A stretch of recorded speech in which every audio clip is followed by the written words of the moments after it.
বিজু, ও বিজু, ওই বাঁশঝাড়ের ধারে ছাগলগুলা ঠিকঠাক আছে তো? কালি ঠিক আছে? হ্যাঁ, সব ঠিক আছে, কিন্তু কালি আবার ওই জঙ্গলের দিকে তাকায়ে আছে, চোখ লাল হয়ে গেছে। বাপরে, ওর আচরণ দিনকে দিন ভয়ানক হচ্ছে।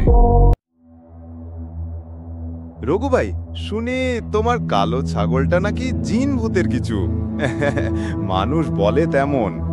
ভোলা মিয়া, আমার ছাগলের নামে এসব কুসংস্কার ছড়াইও না। কালি একটু আলাদা, কিন্তু সে আমার রুজি রুটি।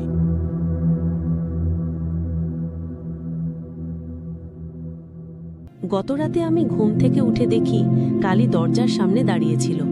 চোখ ছিল লাল, দাঁত বের করে হেসে উঠেছিল। ছাগল কি দাঁত বের করে হাসে? আব্বা, আমি দেখেছি, ওর পা ছিল না, যেন ভেসে ভেসে ঘরে ঢুকেছে। এইবার আমি ওঝার কাছে যাব।